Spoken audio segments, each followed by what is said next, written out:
Hi, class, and welcome to our little online class, our little snippet of a class before we get to our actual class time, where we are going to be doing our speaking activity.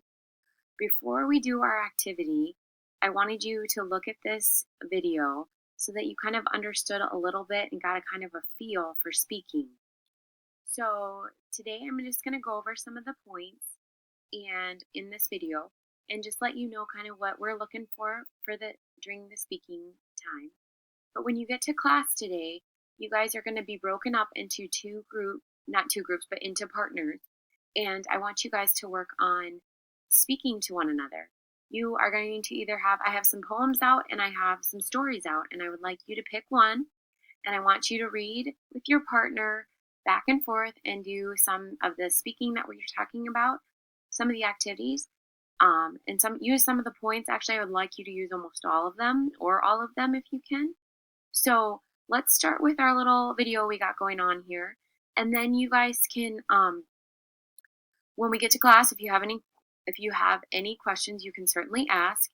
I am going to demonstrate a little bit with a little bit of a story. I'm not going to read the whole thing because it's it's not super long, but it's long.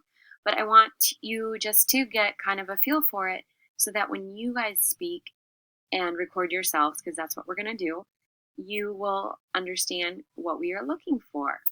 So let's get on with our points, or actually why we want to speak clearly. And why do we want to speak clearly? Well, we want to be understood. We want people to understand what we are trying to say to them.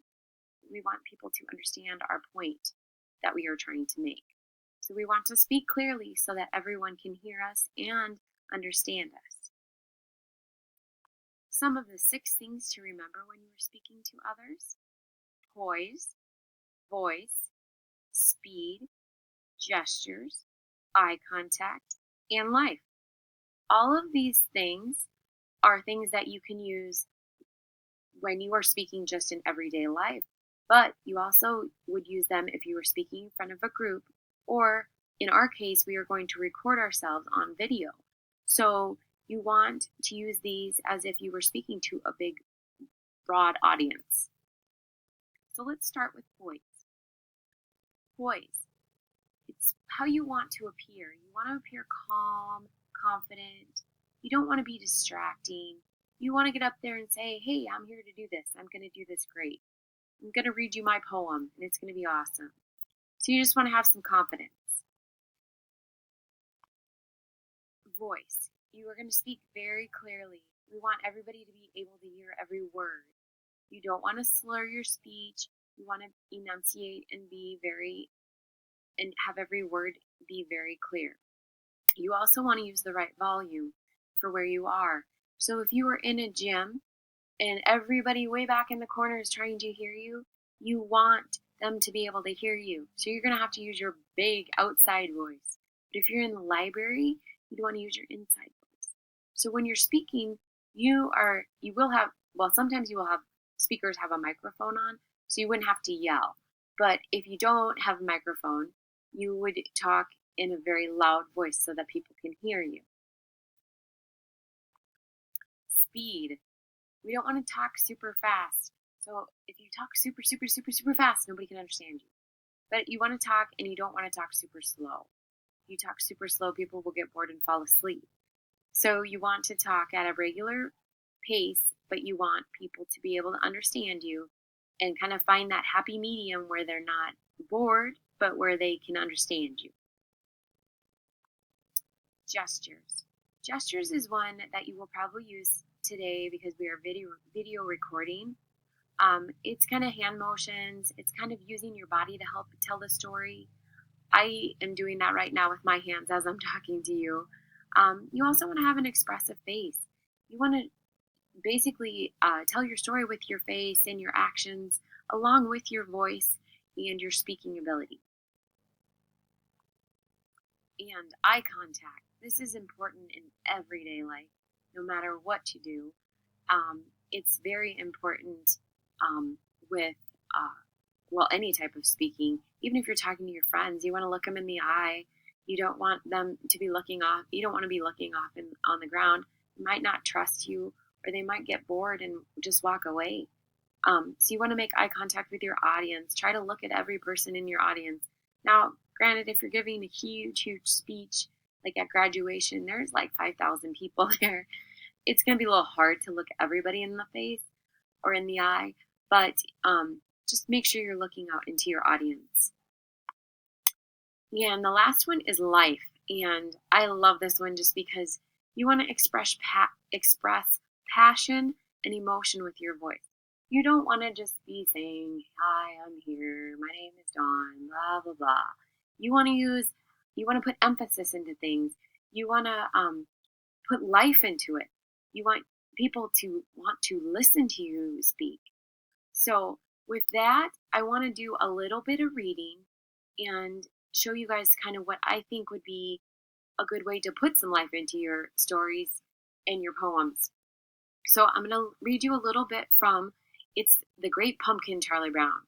It's one of my favorite books this time of year.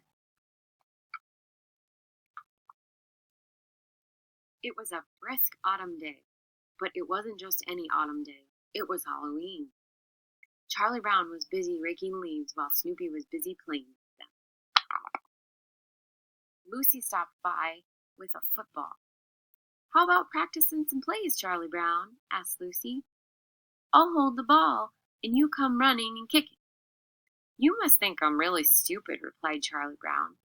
"You just want me to come running up to the ball so you can pull it away and watch me fall flat on my back." "This time you can trust me," said Lucy, flashing a toothy grin. But Charlie Brown didn't believe her. "No," answered Charlie Brown. "No, no, no." "Please, Charlie Brown," pleaded Lucy. "I have a signed document testifying that I will not pull the ball away." Charlie Brown grabbed the piece of paper and studied it. "It is signed. I guess if you have a signed document in your hand, you can't go wrong. It looks like I'm really going to kick the football this year." With that, Charlie Brown backed up and charged. Just as he was about to kick the ball, Lucy pulled it away and Charlie Brown fell flat on his back. "Ah!" Charlie Brown screamed in pain. Lucy picked up the piece of paper.